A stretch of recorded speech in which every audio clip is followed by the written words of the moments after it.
As millions of children and adults celebrate Halloween on October 31st, few will be aware of its ancient Celtic roots in the three-day Samhain festival, an old Celtic pagan celebration. Samhain is also known as Autumn Cross Quarter, Halloween, All Souls' Night, Dark Moon, and Feast of the Dead, and it is sometimes referred to as Witches' New Year. The ancient Celts split the year into two halves, the brighter half and the darker half, and celebrated the changing of the seasons with 4 festivals. Imbolc is a pagan holiday that happens halfway between the winter solstice and the spring equinox. Beltane is the midpoint between the spring equinox and the summer solstice. Lunasa occurs midway between the summer solstice and the autumn equinox. Samhain occurs midway between the autumn equinox and the winter solstice, meaning literally summer's end in modern Irish. Samhain was arguably the most important of these 4 religious festivals since it is supposed to have symbolized the Celtic New Year. On this day, particularly around dawn and dusk, the barrier between the visible world and the spirit realm is exceptionally thin. For the Celts, the day began not at dawn, but rather at dusk, with darkness. Light is always created from darkness, they are intertwined, interdependent, and necessary. Humans have celebrated Samhain as a time to remember the dead, tell fortunes, make plans for the next year, and rejoice in the successes and harvests of the previous year for generations. Samhain is also one of the great festivals of the Wheel of the Year, and for many pagans, it is the most important. It is the third and last harvest festival of nuts and berries, as well as a fire festival. Everything has been harvested, the cycle of birth and growth has come to an end, and now death is inevitable. The harvested seeds had dropped deep into the black earth, unnoticed, dormant, and hence seemingly lifeless. The goddess, now in the form of crone, mourns the god until his return at Yule. The god, as Sun King, is sacrificed back to the land with the seed till the winter solstice. He journeys to the underworld to absorb its wisdom. This is the phase of preconception, of the descent into darkness, from which new life and fresh ideas will finally emerge. Samhain was also seen as a sacred period for gathering together and settling serious business problems. Debts were paid back, people who had done more serious crimes went to court, and justice was done as needed. Samhain origins and history. Samhain began as a fire festival in ancient Europe. The Celts lived 2,000 years ago, mostly in what is now Ireland, the United Kingdom, and northern France. On November 1st, they celebrated the beginning of their new year. Of course, this was before the Roman Empire invaded and put an end to many of their paganism-based traditions. Celts thought that during the night just before the new year, the barrier between the living and the dead was blurred. On the evening of October 31st, they celebrated Samhain, believing that the spirits of the dead had returned to earth. Celtic cultures had a superstitious fascination with times and locations that were in between. Sacred locations were any areas where land and water met, seas, lakes, and rivers, bridges, territorial boundaries, particularly when denoted by bodies of water, crossroads, thresholds, and so on.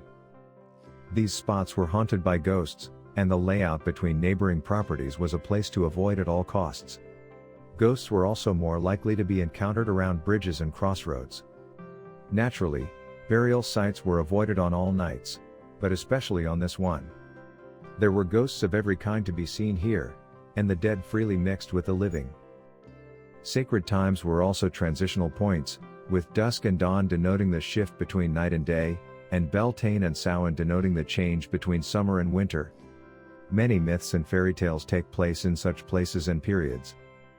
Samhain marked a transitional period between the two seasons, not just the passage from summer to winter. As a result, Samhain existed outside of time, belonging neither to summer nor winter. Samhain is also considered to have been a period of peace since the human realm was no longer limited by the laws of the physical world. With the spirit world so close, this was not the time for small fights between people.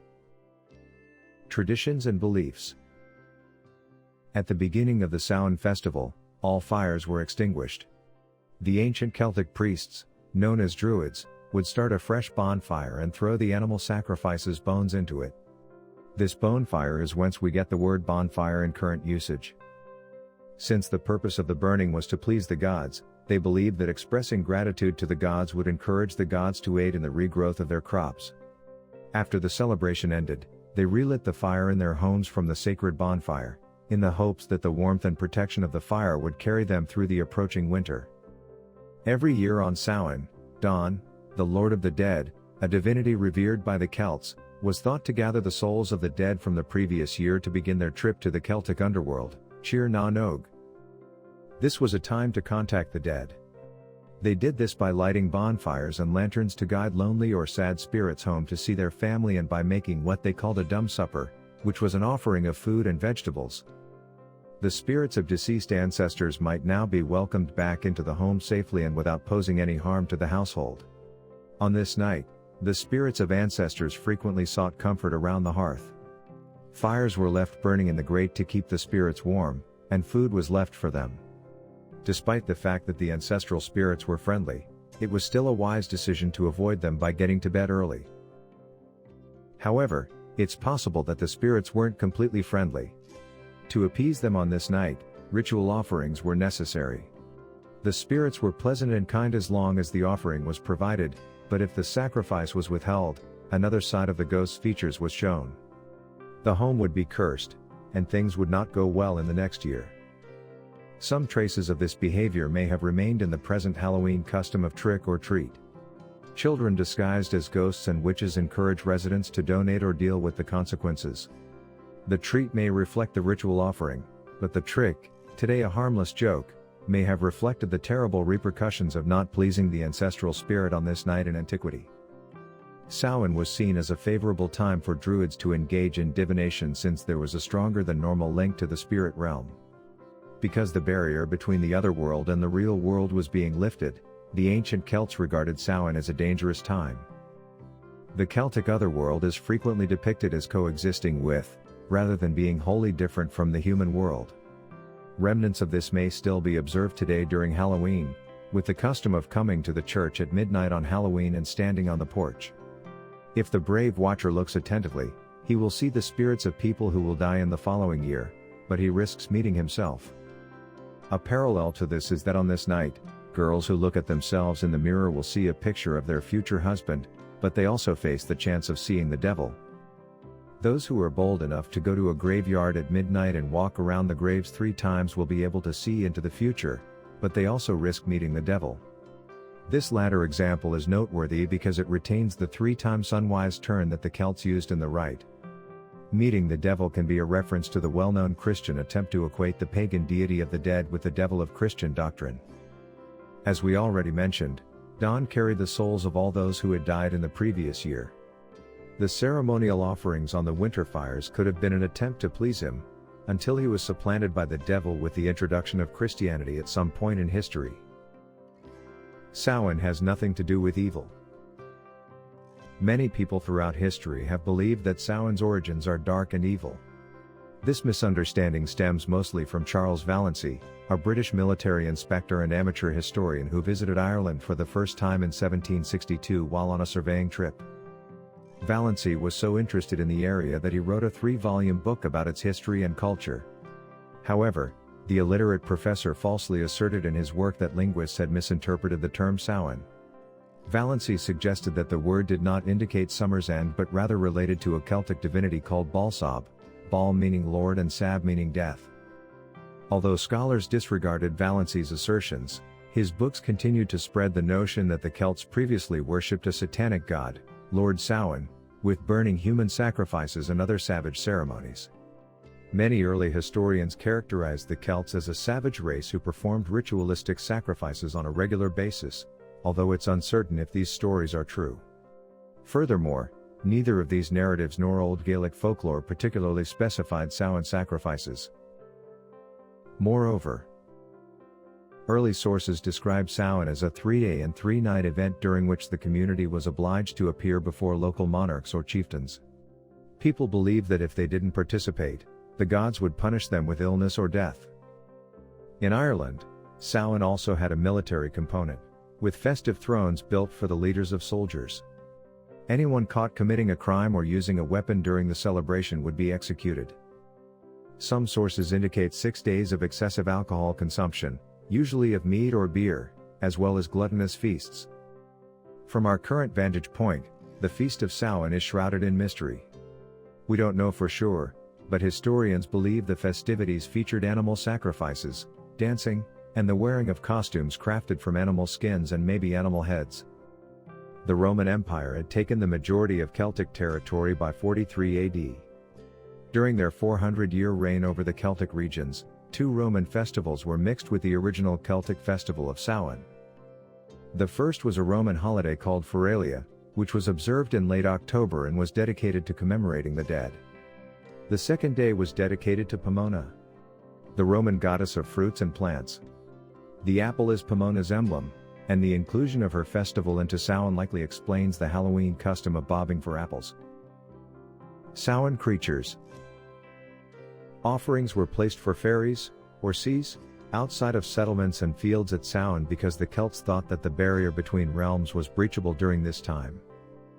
It was anticipated that ancestors would also pass over during this period, and Celts would disguise themselves as animals and monsters to avoid being kidnapped by fairies.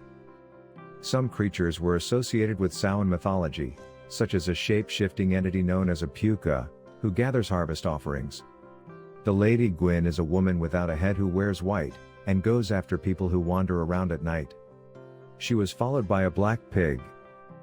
The Dullahans sometimes looked like mischievous creatures or men without heads who rode horses and carried their heads.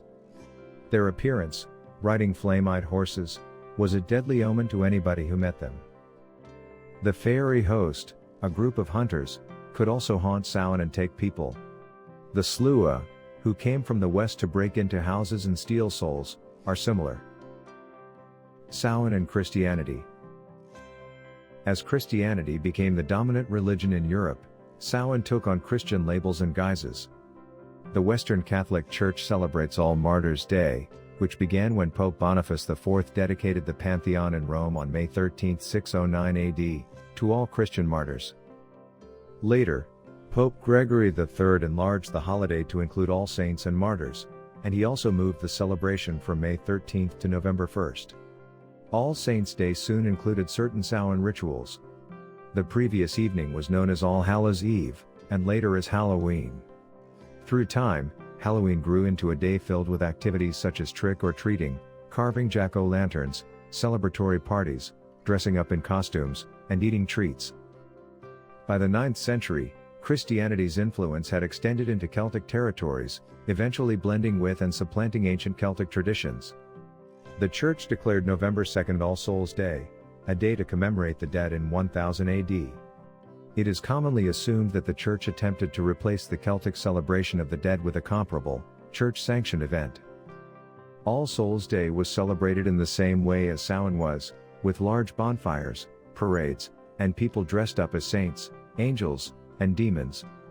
The festival of All Saints' Day was also known as All Hallows or All Hallowmas, and the night before it, the customary night of Samhain in Celtic religion, became known as All Hallows' Eve and, finally, Halloween.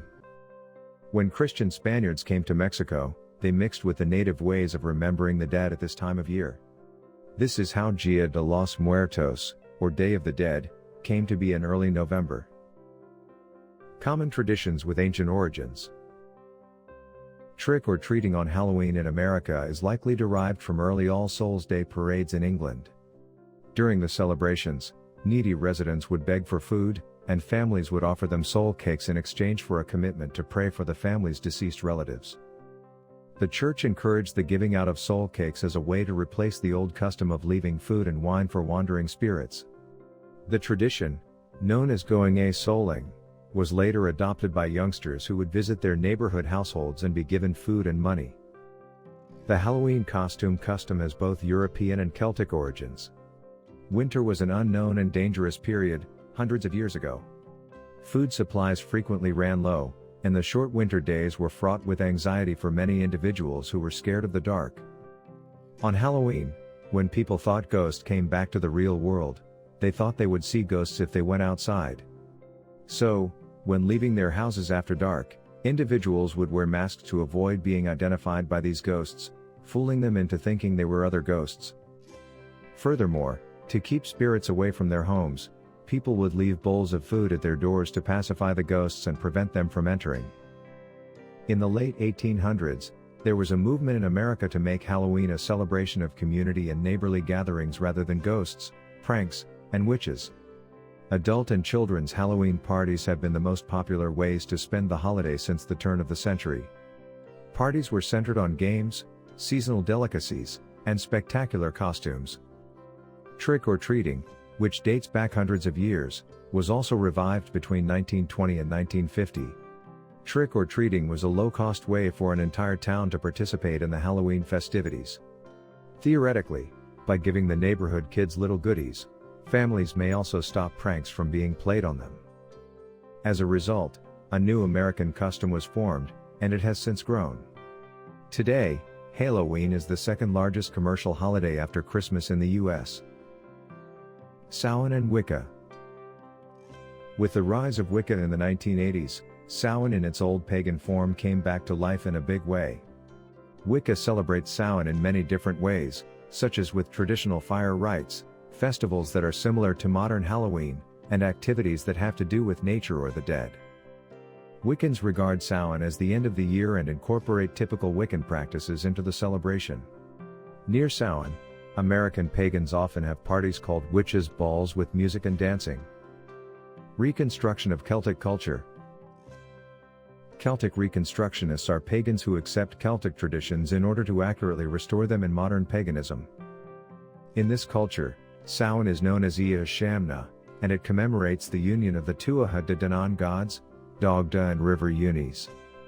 Celtic Reconstructionists decorate their homes with juniper branches and host a feast in memory of ancestors at an altar dedicated to the dead. The Samhain Fire Festival and the Hill of Ward. The Samhain Fire Festival was held in Ireland by the ancient Celts at the Hill of Ward, also known as Tlachga, named after a strong druidess who passed away there after giving birth to triplets. The Hill of Ward is located in the Boyne Valley in County Meath in Ireland, about 12 miles from the Hill of Tara. Compared to its more well-known neighbors, including Newgrange, the Hill of Ward has gotten less attention. In the 1930s CE, archaeological research was undertaken on the site, but it was not revisited until 2014 CE, when excavations directed by Dr. Stephen Davis of University College Dublin began. The study revealed that the Hill of Ward was likely built in three periods, the first dating back to the Late Bronze Age around 1200 BCE and the most recent going back to the early medieval era, around 400 CE. Archaeologists discovered evidence of large-scale burning at the site, as well as remnants of burned animal bones. Some of the nearby ancient ruins are even older and provide evidence of pagan traditions in Ireland that predate the advent of the Celts some 2,500 years ago. For instance, the age of Newgrange and the Mound of the Hostages is around 5,000 years. Similar to how the passage at Newgrange is aligned with the daybreak of the winter solstice, when its inner chamber and passageway are lighted, the Mound of the Hostages is aligned with the sunrise around Samhain, indicating that this particular time of year has played a significant role in ancient Irish spirituality for at least 5,000 years. Samhain, Halloween, similarities and differences. Halloween and Samhain share similarities in timing and content, yet they are distinct celebrations. Halloween is a secular traditional holiday in modern America and internationally. People from various walks of life, cultures, and beliefs come together to enjoy this holiday, just like they do for Thanksgiving. Also, Halloween has become a holiday for families with young children as well as a time for people of all ages to dress up, go trick-or-treating, tell stories, act out scenes, play jokes, visit scary houses, and have parties.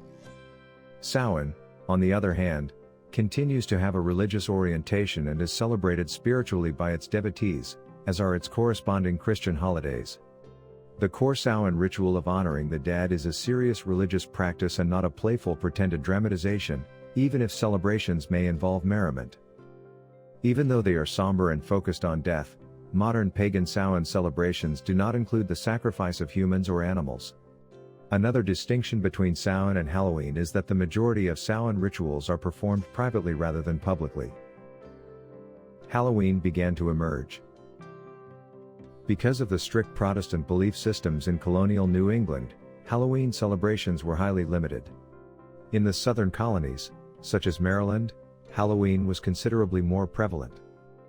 As the beliefs and rituals of various European ethnic groups and American Indians merged, a uniquely American form of Halloween emerged.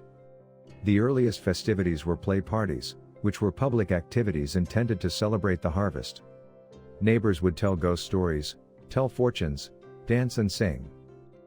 During colonial Halloween celebrations, ghost stories were told and all kinds of mischief were made. By the middle of the 1800s, many places had annual fall celebrations, but not all of the country had yet adopted Halloween. Due to the famine in Ireland in the 19th century, many Irish people were forced to move to America. They brought with them traditions and beliefs that are still practiced on Halloween, such as carving jack-o'-lanterns. The Stingy Jack legend originated in Ireland and Scotland and was about a man who tricked the devil. Because of his dubious actions, he was denied entry into either paradise or hell upon his death. He was given nothing more than a bit of coal by the devil to light his path. Jack made a sort of lantern out of the burning coal by putting it in a carved-out turnip. He has been walking around the world with his lantern ever since. So, the tradition of carving scary faces into turnips and potatoes to make jack-o'-lanterns started as a way to scare away Stingy Jack and other evil spirits at Samhain, when the worlds of the living and the dead meet. When Irish people moved to America, they brought the tradition with them. Over time, the tradition changed to using pumpkins, which grew easily in America. Trick-or-treating evolved from the ancient tradition of mumming in the evenings preceding Samhain. Mummers would dress up and sing songs for the dead as they went door to door in Ireland. In exchange, Samhain cakes were provided, and pranks were committed and blamed on fairies. It seems like people wore costumes for two different reasons. One of the reasons was to hide from malevolent spirits. Another was to pretend to be such spirits and take donations while gathering food for Samhain feasts.